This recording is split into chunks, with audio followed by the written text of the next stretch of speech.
Vamos passar a palavra para o professor Antônio Luiz Brailovsky. Ele é defensor del pueblo de Buenos Aires. Professor, então 20 minutos mais ou menos, é o nosso tempo. Boa palestra. Obrigado. Bien, obrigado. Esta ponencia va en dos partes. Primera parte se refiere al agua en la cultura. Es decir, cualquier biólogo nos dirá que el agua es el hilo conductor de la vida. El agua es también uno de los hilos conductores de la cultura. Entonces, primera parte sobre el agua en la cultura. Segunda parte, estudio de caso de qué nos pasó en la ciudad de Buenos Aires con la privatización de los servicios de agua. Por favor, si podemos apagar algunas de las luces, así se ve mejor la proyección, si fuera posible. Este soy yo. Voy a querer, si les interesa, les voy a enviar estas imágenes por correo electrónico. Para eso necesito los correos electrónicos, si ustedes quieren pasar un papel con los mails y después se los envío. ¿Cómo pensamos nuestra relación con el agua?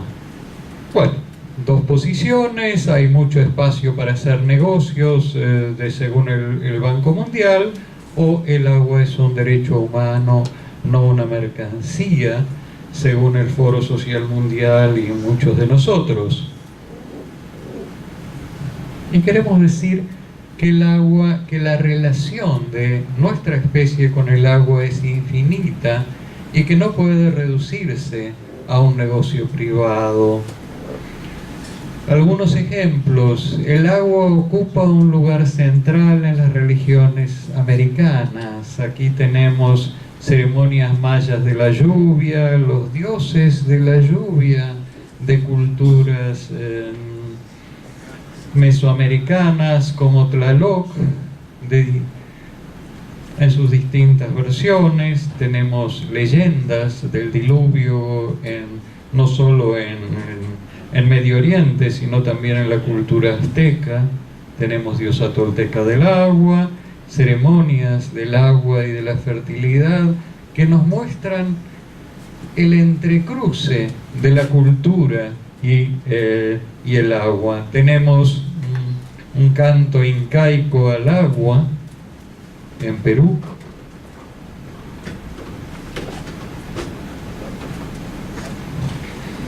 Tenemos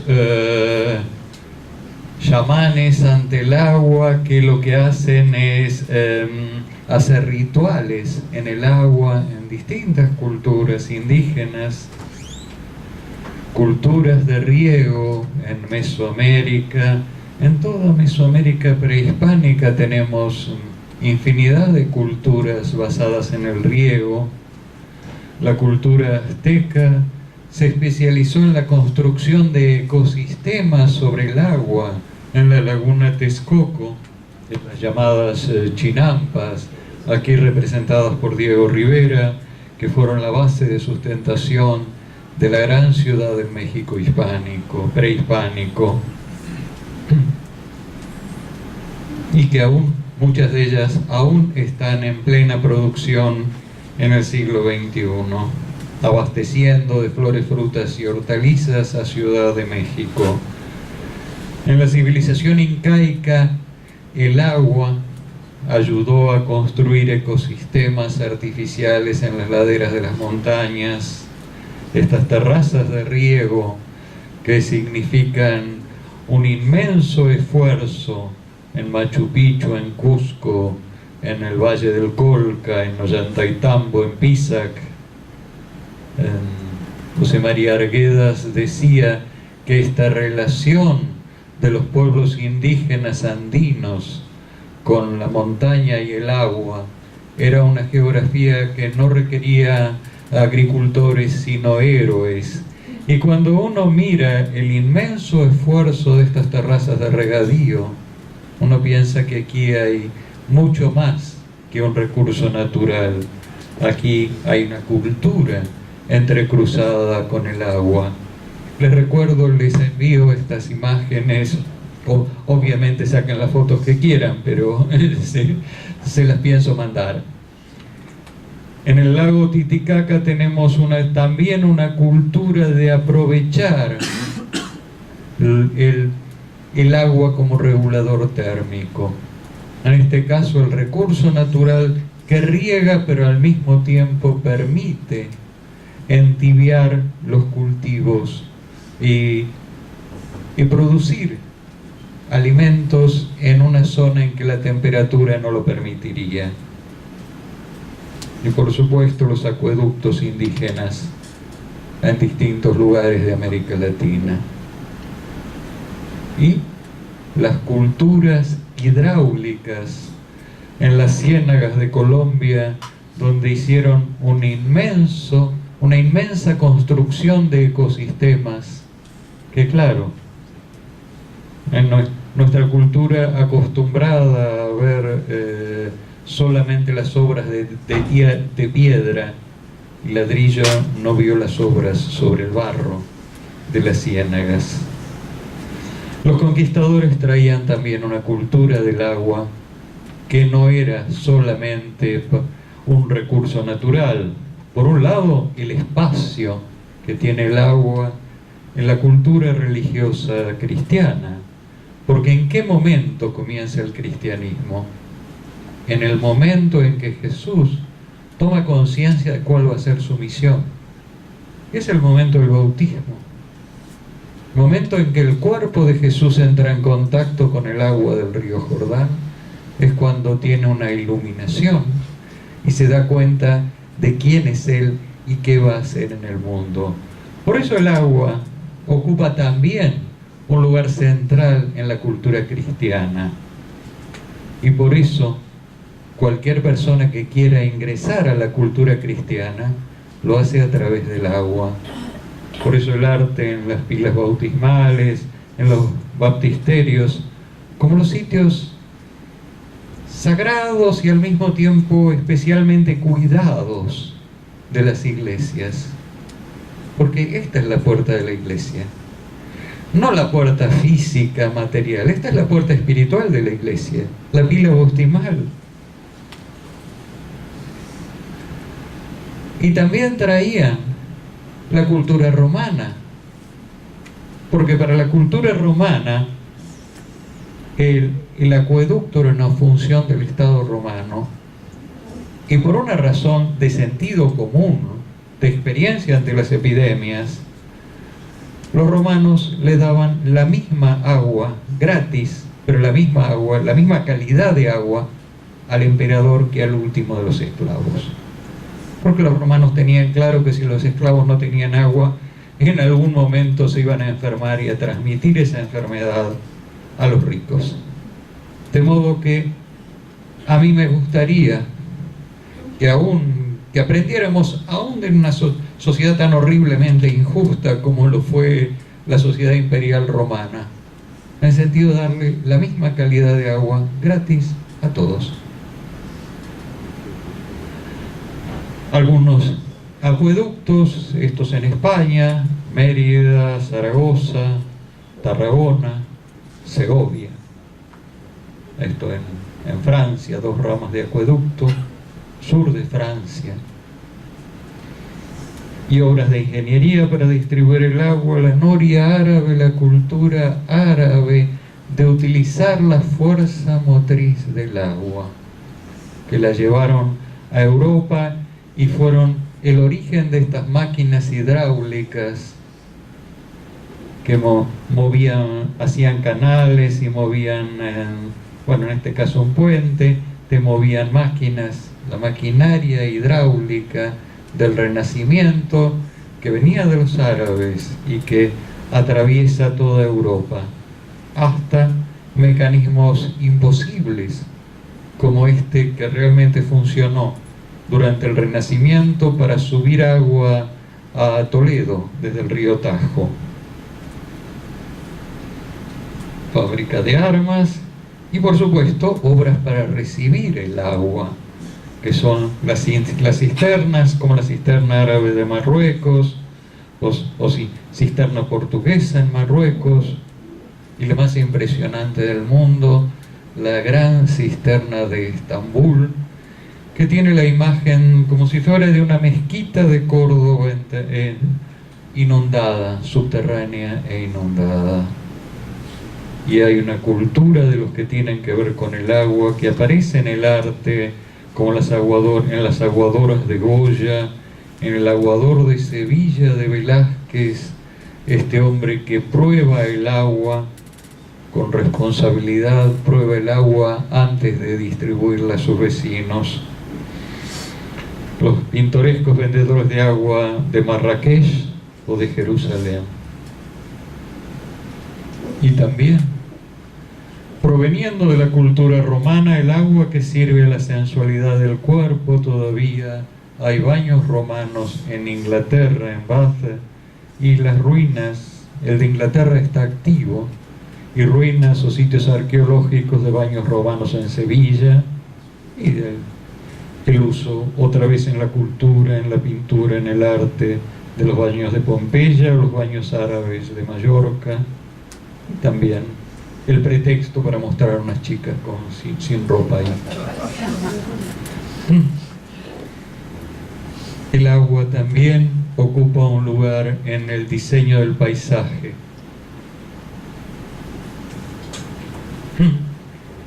Tenemos el agua como protagonista del paisaje en Versalles y en tantos jardines en todas partes, el Alcázar de Sevilla, de los jardines de Marrakech, la Alhambra de Granada.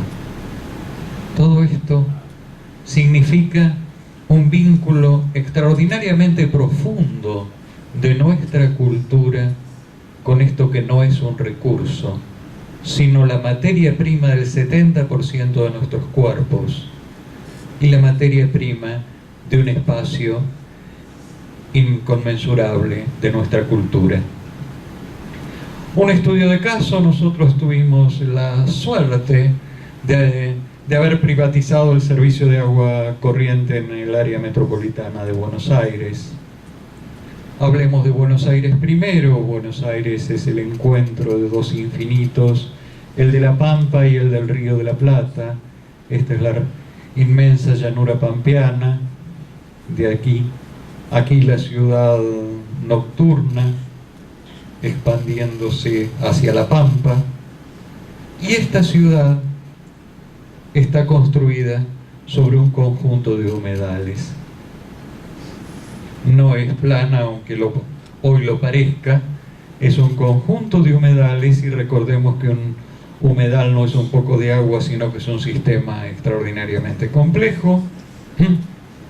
Y hay una barranca histórica que limita los humedales que hoy están tapados con cemento. Aquí se ve bien, tenemos una ciudad y abajo, en la zona de antiguos humedales con frecuencia inundables, una cadena de parques. Bueno, parte de estas escaleras o barrancas que nos van marcando un alto y un bajo.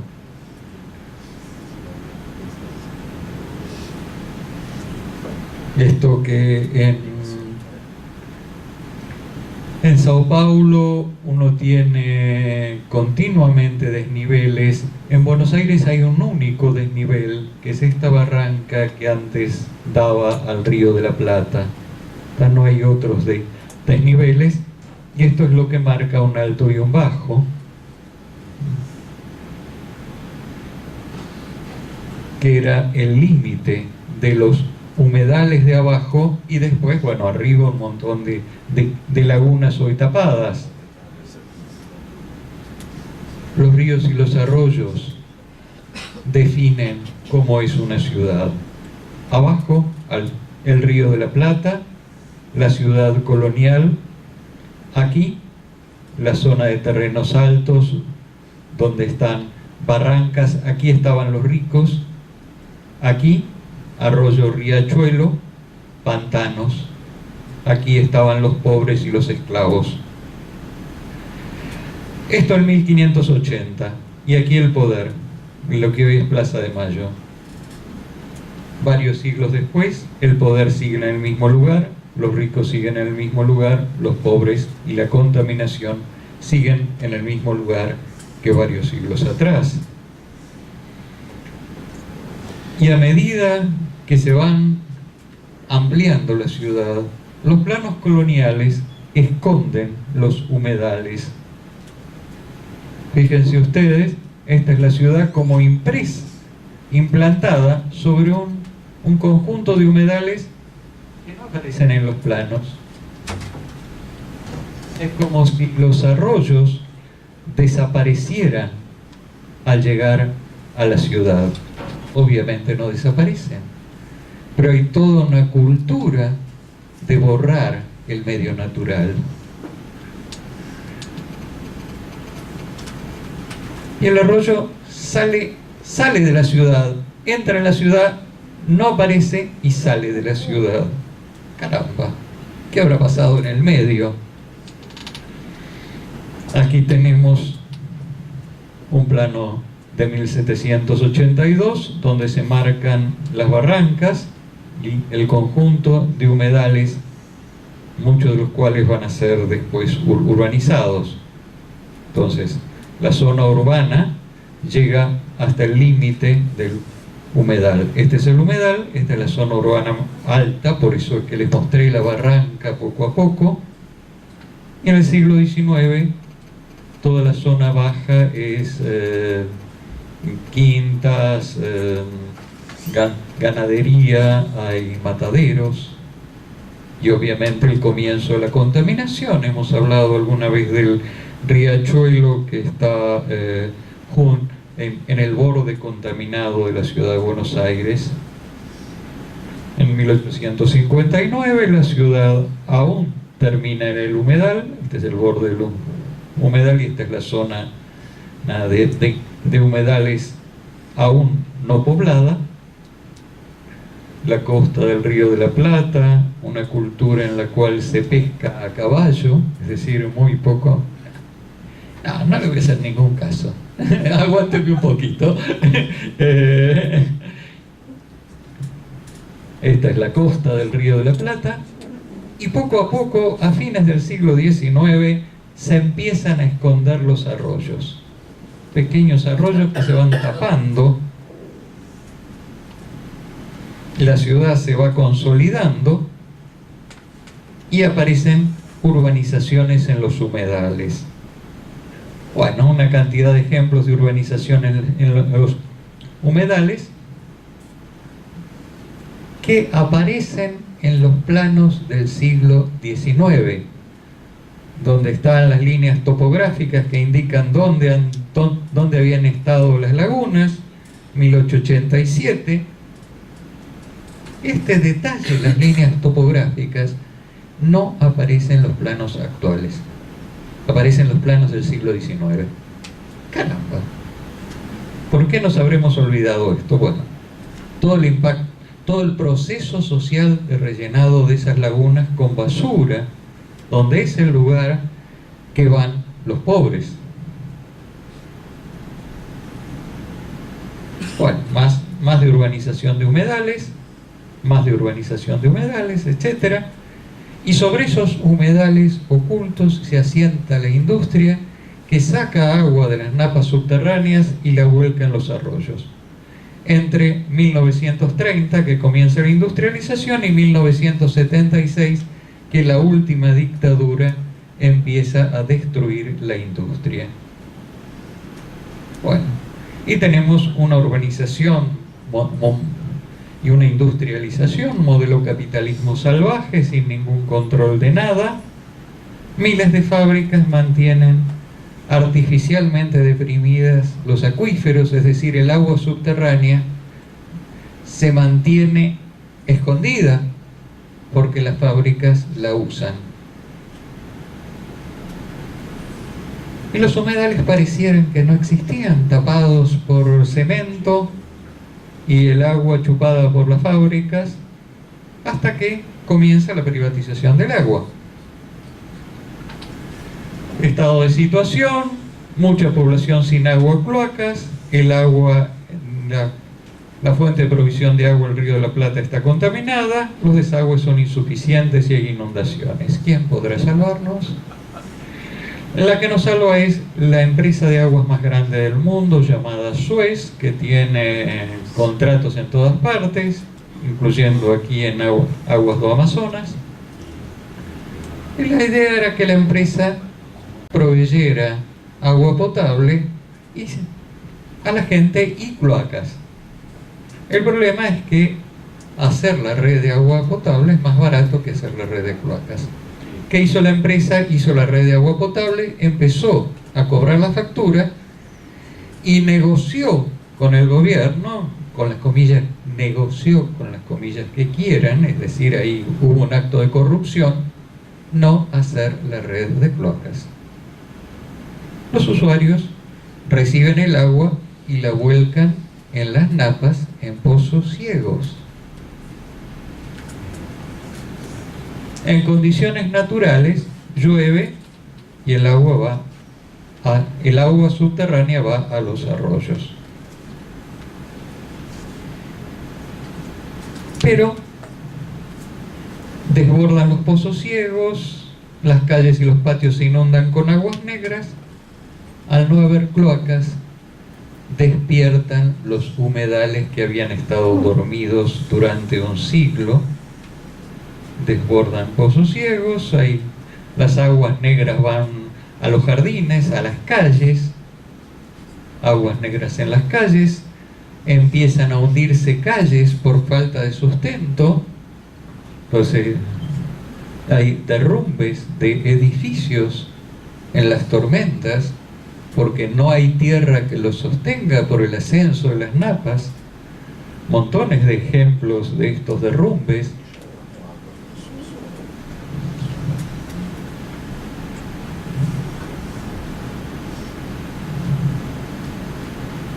Y se intenta quitar el agua con bombas, pero es solo cambiar el exceso de agua de un lugar a otro. Digamos, hay por lo menos 1,5 millones de personas en riesgo sanitario por el manejo irresponsable del agua por parte del concesionario. Cuando llega la crisis, la empresa se va. Se hace echar y hace un juicio, etcétera, etcétera, y dice: arréglense ustedes, yo me fui. Cuando las napas están altas, obviamente, los espacios verdes no te sirven para absorber el agua, y cada vez se hacen más torres. Hay todo un negocio inmobiliario que lo que hace es cortar el desagüe de las napas hacia los arroyos. O sea, el ciclo del agua en condiciones naturales, y con edificios altos se tapona esto. Entonces, ¿qué hace el agua? Sube. No tiene otra posibilidad que subir, porque el negocio inmobiliario le ha bloqueado los ritmos naturales del ciclo del agua. Y tenemos torres, torres, torres, torres, torres, torres, torres.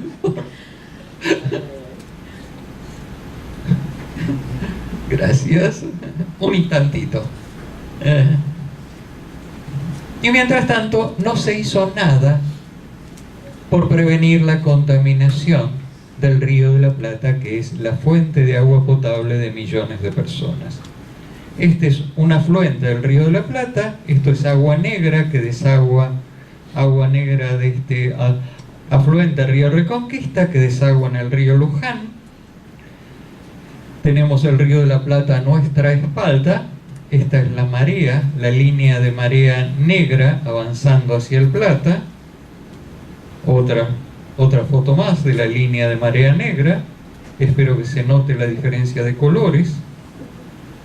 Y esta es la marea negra sobre la fuente de agua potable, no sobre cualquier lado. Aquí tenemos Desde la costa, la diferencia de colores no son las nubes, la diferencia de colores es la marea negra de contaminación.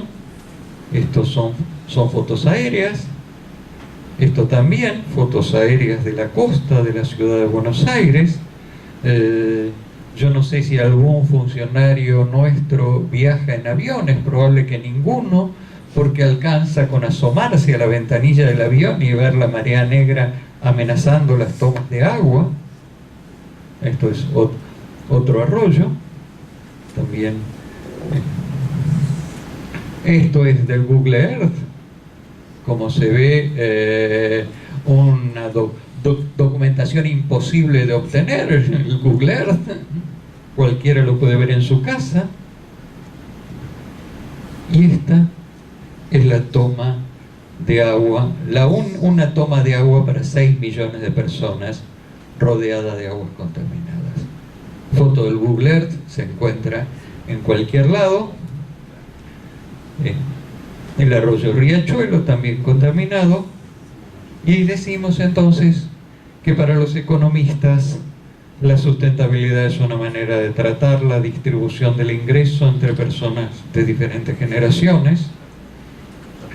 Y podemos decir, en otro lenguaje, que sustentabilidad es preservar el ambiente para las generaciones futuras. Obrigado.